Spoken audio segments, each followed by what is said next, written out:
everybody. So glad that once again you could join us.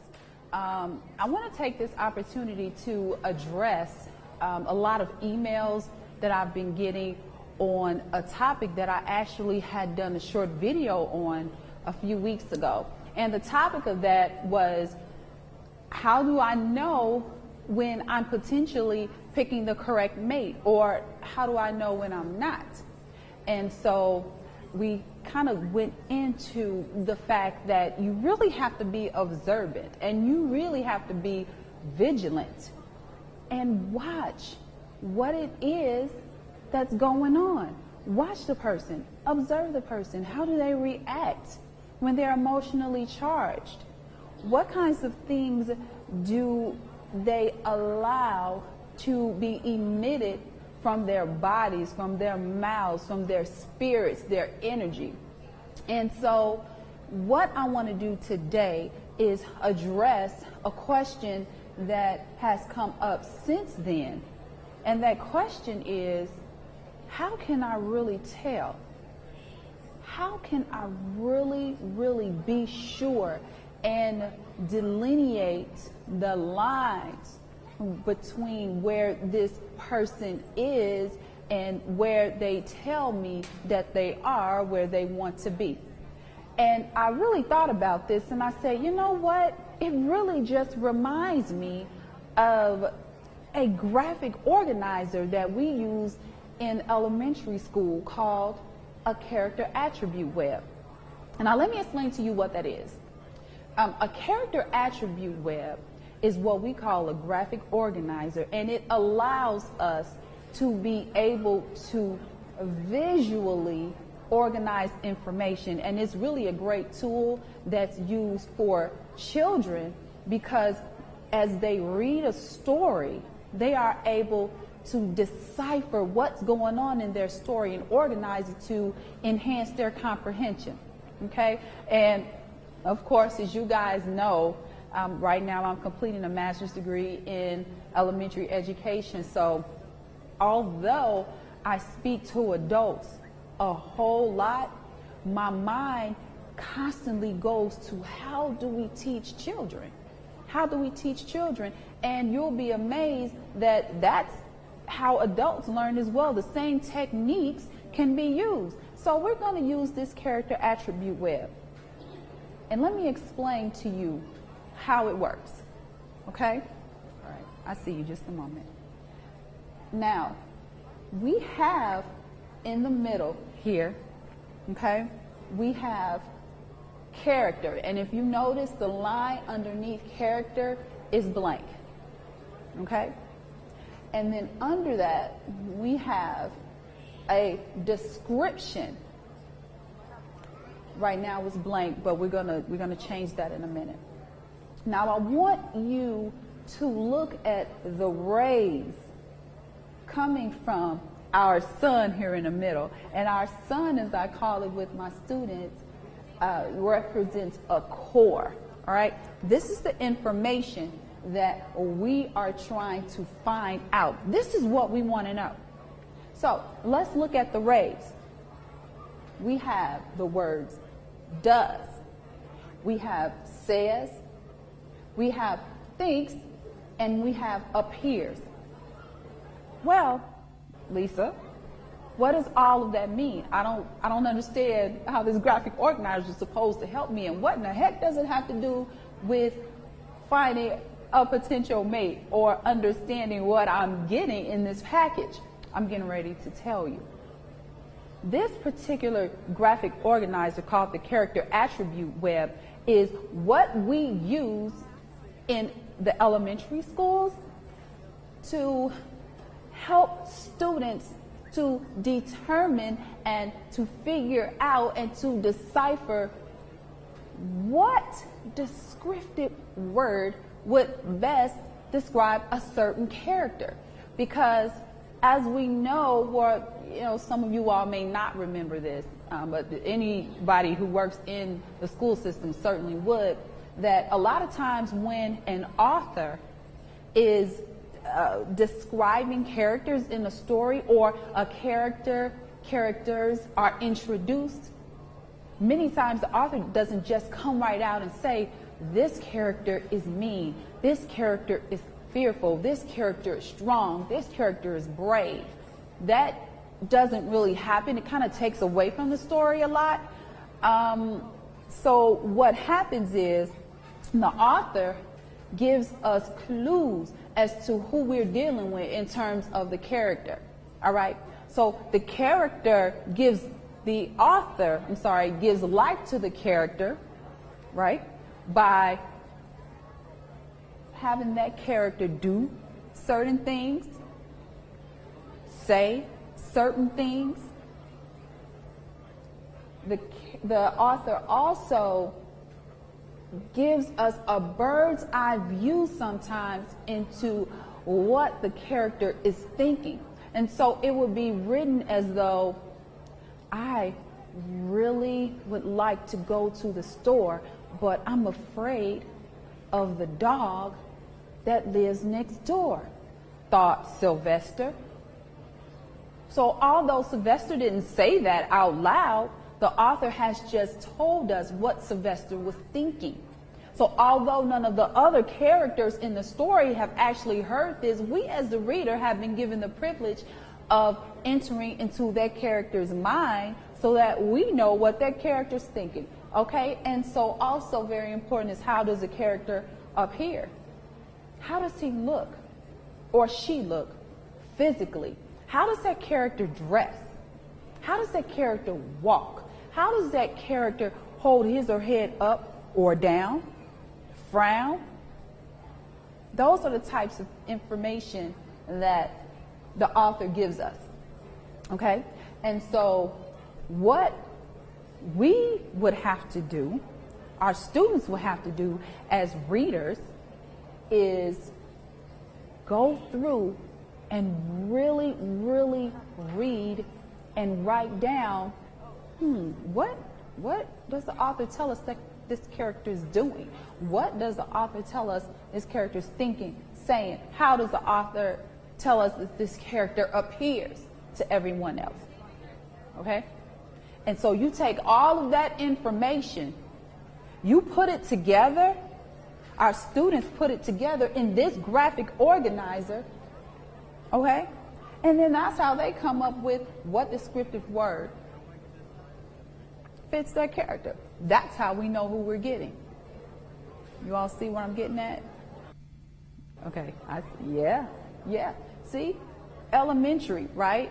But it still works the same. It still works the same. So, let's take it to adulthood. Let's take it to what we're talking about right now. How do I know what type of person that I'm getting? This is where the observation comes in. Let me give you an example. So let's talk about what a person may do. If a person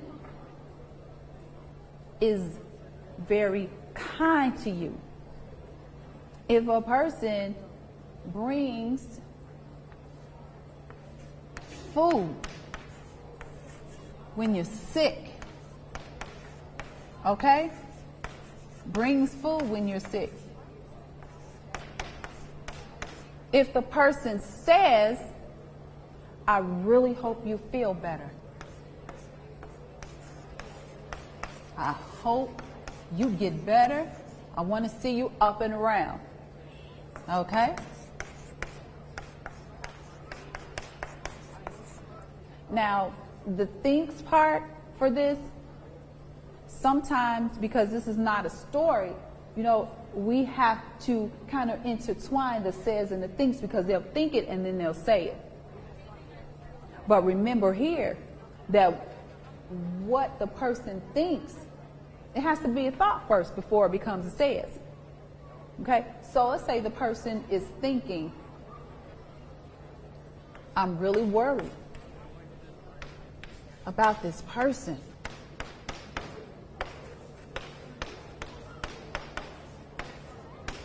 Okay?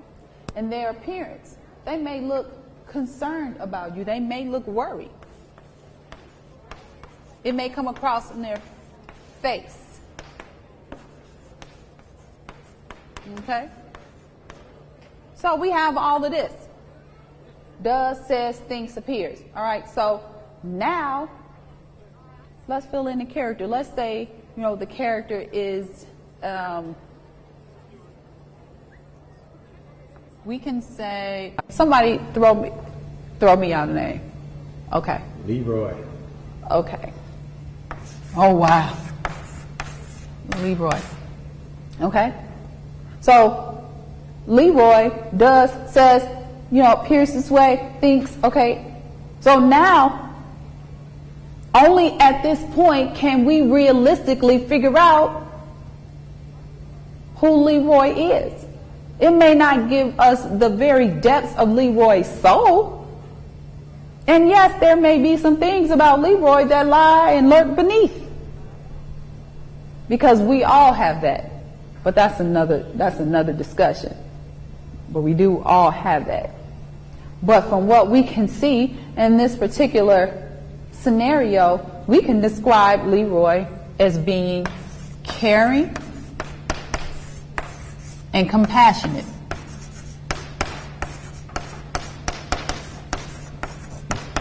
Okay? Caring and compassionate. How do we know? Did we pull it out of our ear? No, we didn't. We looked at the things that he does, says, thinks, and how he appears. People, you don't fill in the description first. And that is where we mess up sometimes. A lot of times. We meet a person and right off the bat, oh, he is so sweet. Oh, he just all about his business. He is just on top of his game. He's in school. He's working. He just has all his stuff together. Did you see his car? He has a nice car. He's got a house. She has just finished her PhD. She takes good care of her children. Those are all great things. Those are all great things. But a lot of times we move too quickly. We don't take the time to really observe so that we can see all of these things. That takes time, people. That can't happen overnight. You got to take the time to really carefully look at all of these four things and then over time figure out who you're dealing with. Okay? As I said, those things are great. All the things we just mentioned, that shows a certain level of responsibility, yes, but that does not tell you who a person is. What that tells you is what they have and what they've done. But it gives you no real clue as to who they are really deep down inside, because I guarantee you that you may see something totally different when you take the time to observe and be vigilant to see how those things play out. And that is what I'm trying to relate to you today, because I got a lot of questions about that. If we just take the time to do our own mental character attribute web, we'll find out everything we need to know. So let's go to another situation, all right, where we have Christina. All right, let's take out Leroy. Let's put Christina in there, because Michael wants to figure out if Christina is dating material, if she could possibly be the one. Okay, so let's see. What does Christina do? Well, Christina doesn't answer Michael's phone calls when he calls her for weeks at a time. She'll just disappear. No calls, no communication. He comes by the house. Christina's not there. No word, no sign, no anything. What does Christina say? Well, I really don't care what you do, Mike. I don't really care. I got some stuff going over here. It really doesn't matter what you do. I'm sorry that you're feeling concerned. Just I'm cool. Don't worry about that. Don't worry about me. I'm good. You do you. I'm going to do me. All right. What does she think? We already know what she thinks because that's what she said. And then the way that she appears. What are her facial expressions if and when Mike ever does catch up with her? What are facial expressions? Body language. And she's like, we all know what this means. Everybody in here knows what that look means. It means I don't give a big fat cookie about what you're talking about. That's what that look means. And if that's the look that Christina's giving Mike, then, I mean, what is there left to figure out? So we know right then, as we put in the description of Christina, as it pertains to that particular moment or situation, we know that it is nonchalant, uncaring, right? Now, I need to make something really, really clear because I can hear you all thinking. I hear it. I see the smoke coming out of your ears. Well, can't things be situational? Maybe Mike did something to Christina to where, she's upset. He could have done something to her. Okay. And so maybe that's why she's behaving that way. But what I'm saying is for that particular situation, whatever the case may be, Mike lost that one. Because of all of these things, Mike lost it. He lost that battle. He might win the war later, who knows. But Mike lost that one. Because she's telling him that. Even if she says, well, Mike, right? I really still care about you. I really care about you. I really want to be with you. I really want this to work. Even if she says that at some point, once, if the other things that we just stated, if that happens a lot, over and over again, then that's what Mike is getting. And if Mike continues to pursue that, Mike may not end up a very, very happy camper. And I must say, and I always keep it real, Mike is going to get exactly what's coming to him because she told him through all of these things exactly what was going on. Now, I want to address something right quick. Okay, just stay with me. You guys are, I gotta say, you guys are so awesome. It's like I just see the wheels turning, and I know you all are sitting there like, just hold on one second. I just said a moment ago that something that Christina said did not match all of these things. What she does, says, thinks, appears. Okay, that's called being incongruent, and that's something I want you guys to make sure that you look out for. Incongruence. What does incongruent mean? When two things just don't match up. And in this particular case, what a person does and what they say don't match up. That's something you need to be aware of. Be very careful about incongruence. Okay? You got to make sure that everything is lining up, because things not matching, that's not good for you. You're setting yourself up. That's a setup. Okay? You want to be very, very, very careful about that. I just wanted to add that in. And so I'm going to end this quick segment by saying a lot of times people come to me and then they say, I didn't know this happened. A person turned out to be a lunatic. They turned out to be an a-hole. They turned out to be just mean and all. I didn't know. Conversely, man, I let her go. I didn't know she was that great. I didn't have any idea. I wish I would have known. I would have done more. I would have said more. I would have really realized what I had. Yes, you did. Stop that. Stop saying that I didn't know nonsense. It's nonsense. It's nonsense. Okay? Stop saying you didn't know. You did know. You chose not to accept it. You chose to ignore the signs. Because all of us have, I mean, we talk about women's intuition. Yeah, the Creator did give women a certain intuition, but males, you all have a certain intuition also. You know things, something doesn't feel right. Something she said just didn't, something's not right about that. When he did that, it made me think, golly, does he really care about me? Those things don't happen just once. They happen repeatedly. Those types of things. So, it's not you didn't know. Of course you knew. You just chose to ignore it because you wanted what you wanted. You were being emotional instead of being rational. And at some point, the mind has to come into play and take over and say, look, stuff is not right.